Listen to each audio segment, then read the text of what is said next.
de novela, porque en esa época un poco se publican como 3 o 4 novelas sobre Potosí, digamos, entre el 30 y el 50, ¿no? Una de ellas es la de Abel Alarcón, y esa es una novela que toma episodios de Arsanz.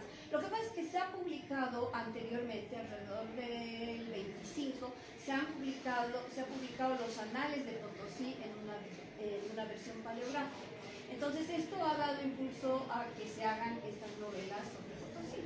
Entonces, claro, esta de Abel Alarcón es un poco una fascinación por ciertas de las historias que cuenta Sanz y las pone en una novela pero sin articulación. El caso del precursor es una novela que es muy linda porque es también de otro andaluz que peleaba contra los vascos y que es el que hace una revolución en Potosí en 1612. La otra es una que se publica en 50 más o menos, que se llama La Campana de Plata, que es interesante porque es de Villegas y es lo que trata de agarrar es la sensación de Potosí, una cierta sensación de terror, ¿no? Los cuentos de terror potosino y toda la cuestión del misterio, ¿no? Potosí. En cambio, la de Viaña, que es de la que vamos a hablar, es pues una novela, entonces no se puede decir, es una novela, tiene un personaje que sigue todo. Lo que hace Viaña es tomar como trasfondo el Potosí de Arsanz, pero inventarse estos personajes que tienen toda una vida. Y es un personaje medio de la ciudad de Potosí, no es ninguna autoridad, es uno que vivía ahí, que es hijo de andaluces también, ¿no? Entonces, claro, es pues una novela, además tiene como subtítulo Crónica Novelada. O sea, y entonces es una novela que sí desarrolla una intriga, ¿no? Y es alrededor del personaje Pablo Ludueña. Bien, eso en primera instancia. En segunda instancia, quizás, y me gustaría que lean la novela, pero la novela es muy linda. Yo le voy a dejar un ejemplar al profesor para que esté en el colegio, porque es fácil de leer y nos mete en toda la cuestión del Potosí. En segundo lugar, un poco hablarles de Viaña, porque Viaña quizás es un personaje en Gesta Bárbara el menos espectacular, podríamos decirlo de alguna manera, ¿no? Entonces, Viaña nace en Chayapata, tengo entendido que usted nace en Chayapata, y él hace la escuela ahí, y se va a estudiar ingeniería a Oruro. Digamos, él quería ser ingeniero, se va a estudiar a Oruro, pero en eso su padre no puede pagarle los estudios, entonces él tiene que irse a trabajar a Potosí de minero. Él trabaja de minero y como empieza a escribir, es así como conoce a Carlos Medinaceli y va a titular, pero él sigue trabajando en la mina. Y esto es importante porque si nosotros sabemos que la narrativa minera boliviana tenemos muchos autores, hay muchas cosas, son muy pocos los autores que tienen escenas de interior mina, que son las más fuertes. La crónica, cuando vibraba en la entraña de plata, tiene 3 capítulos sobre el interior mina, analizando todos y cada una de las labores que se hacen en el interior mina, ¿no? O sea, otro que tiene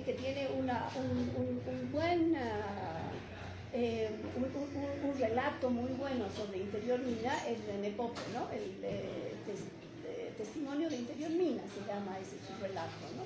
Entonces, creo que esa es una cosa importante y aquí, digamos, y la manera como Viaña se articula, él es un minero, él trabaja en la mina y se ha ido a Potosí a trabajar en la mina, pero tiene un cierto gusto por escribir. Y en realidad todavía no escribe muy bien, porque en los primeros 2 números de Gesta Bárbara no hay ningún artículo de Viaña. A partir del tercero empiezan sus cuentos cortos y de ahí sus poemas. Y en el último número de Gesta Bárbara tiene un texto que es muy lindo, que se llama Pacha, y que es un texto muy vanguardista por la manera en que trabaja el lenguaje, ¿no? Entonces, él tiene 20 años cuando se funda Gesta Bárbara, pero no tiene una actividad intelectual, solo es un minero, ¿no? Entonces, y va poco a poco. detalle interesante de la vida de Viaña es que él va a la guerra del Chaco. Por ejemplo, Medinaceli no va a la guerra del Chaco, ¿no? Medinaceli le dan un trabajo de oficina en 34 en Tarija. En cambio, Viaña va a la guerra del Chaco y tiene un poema, para mí es de los testimonios del Chaco más impresionantes. Un poema que tiene escrito en Cañada, Cochabamba, que si quieren se los voy a leer, no es muy largo y lo tengo aquí, y realmente es muy impresionante porque es, digamos, lo que esas ganas de querer volver y no volver, porque sabe que se ha vuelto se ha vuelto raro, se ha vuelto que no va a poder vivir con su familia. Entonces es muy lindo ese, porque está, digamos, que lo único que piensa es en matar y nunca no quiere matar, entonces se hace problemas con eso, ¿no? Entonces es así. Y a él lo toca mucho la cuestión de la guerra del Chaco. Y volviendo a la guerra del Chaco, él va a ser profesor, como ustedes, va a ser su colega, como nosotros, todos nosotros. Y él va a enseñar, digamos, en la Nacional Pichincha de Potosí durante mucho tiempo. Y ahí fueron sus alumnos con quienes yo he hablado acerca de él también, Alberto Villalpando, que es el músico, y Ricardo Pérez Alcalá, el pintor, que han sido sus alumnos, y dice que sus clases eran maravillosas, que así cuenta, ¿no? Que eran una maravilla.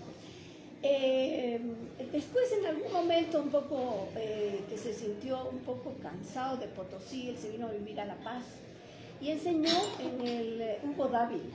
Ustedes han oído de Hugo Dávila, que es un experimento educativo maravilloso. Es autor de la letra del himno. Del Hugo Dávila, ¿no es cierto?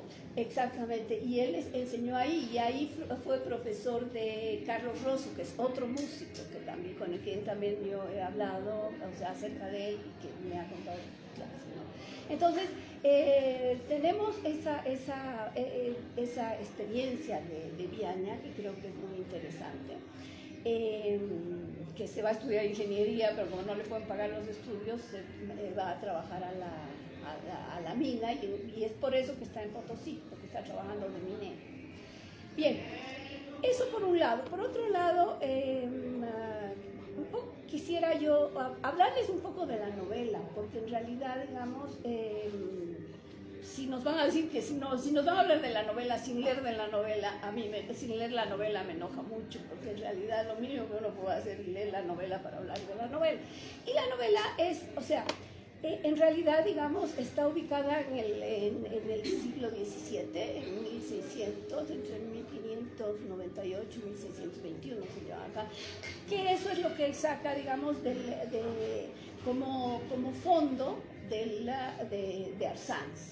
Pero él inventa esta historia, que es una historia de un joven andaluz que están peleando contra, o sea, de los vicuñas, que arman el grupo de vicuñas y que pelean contra los vascos, ¿no? Y entonces ahí se presenta, lo que es interesante en la novela, que aparece muy fuerte el tema de la sabiduría indígena.